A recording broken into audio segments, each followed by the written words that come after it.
Imagine waking up to a world where a single military operation has effectively transferred an asset worth $17.3 trillion from one sovereign nation to another. We are not talking about a corporate merger. We are not talking about a trade deal. We are talking about the United States officially declaring that it will take control of the largest proven oil reserves on the planet. As of the last 24 hours, the map of global energy has been redrawn. The question you need to ask yourself right now is this: is this the beginning of a new era of prosperity for the Americas, or have we just witnessed the largest resource seizure in modern human history? Welcome to a world where the rules of geopolitics have just changed overnight. Now, let us analyze exactly what has happened in the last 24 hours, because the details are shocking. Following the military operation on January 3rd that resulted in the removal of Nicolás Maduro, the United States administration has made its intentions crystal clear. President Donald Trump, speaking from Mar-a-Lago, did not mince words. He stated explicitly that the United States would, quote, run Venezuela for a period of time.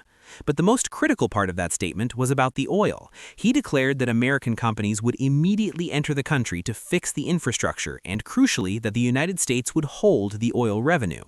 To understand the magnitude of this, we have to look at the numbers.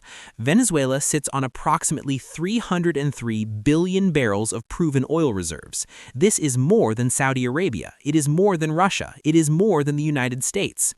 If you calculate the value of these reserves at current market prices, you arrive at the figure that is shaking global markets today: $17.3 trillion. To put that in perspective, the entire national debt of the United States is roughly $36 trillion. In one move, the U.S. has effectively taken custodianship of an asset base that rivals the GDP of the European Union. But why is this happening now, and why is the language being used so important? The U.S. administration is framing this as a necessary intervention to stop a humanitarian disaster. The argument is that under the Maduro regime, production had collapsed, the infrastructure is broken.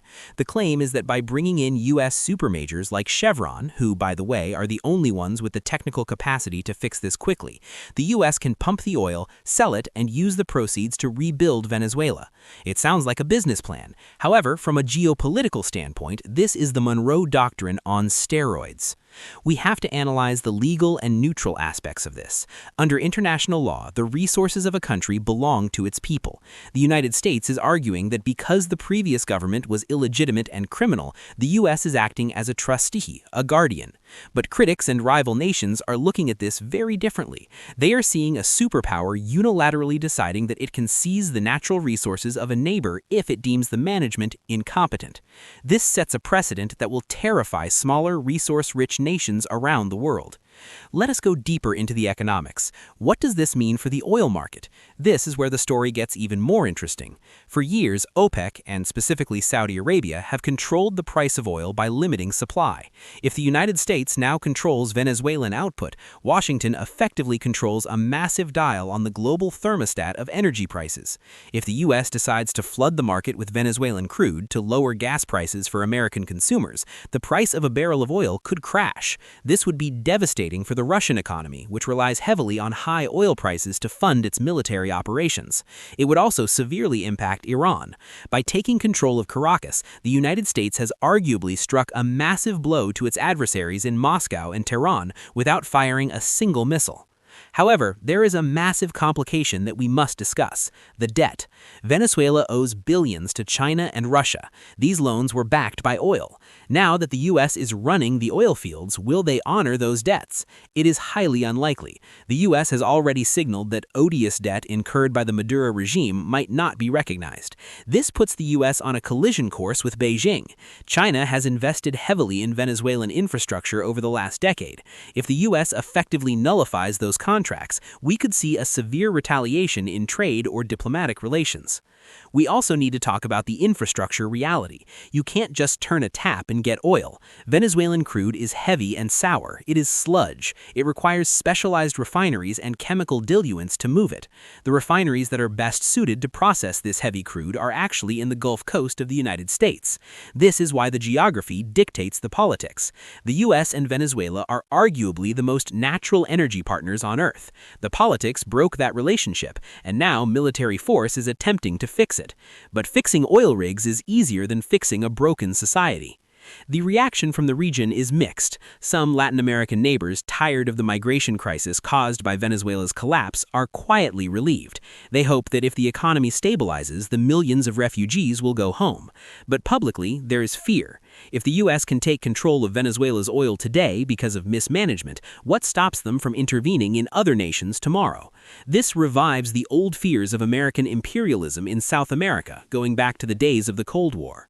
Let us look at the internal situation in Venezuela as of today. The reports coming in suggest that the U.S. military is securing key oil installations. The PDVSA facilities, that's the state-run oil company, are being secured not just for preventing sabotage, but to audit the books. The administration has stated they want to use the oil revenue to pay off creditors and rebuild the power grid. But the mechanism of this is vague. Will the money go into a U.S.-controlled escrow account? Who decides how it's spent? If a U.S. company extracts the oil, they will take their profit margin. Is this a reconstruction effort, or is it a commercial acquisition disguised as a humanitarian mission? A neutral observer would say it is likely both. We must also consider the timing. The world is moving toward renewable energy. The value of these oil reserves might not be 17 trillion forever. In 20 or 30 years, as demand peaks and drops, that value could plummet. Is this the last great oil grab of the hydrocarbon age?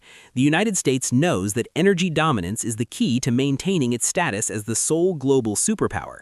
By securing the Venezuelan reserves, the U.S. ensures that the Western Hemisphere is energy independent and immune to shocks from the Middle East for the next 50 years. Finally, we have to ask, what happens next? The transition of power is the most dangerous phase. There are still armed groups, militias, and remnants of the old regime in Venezuela. Protecting the oil fields will require a sustained U.S. presence. We are looking at a scenario where American engineers are working on rigs while American soldiers guard the perimeter. This is not a short-term operation. The fix that Trump mentioned will take years, not months.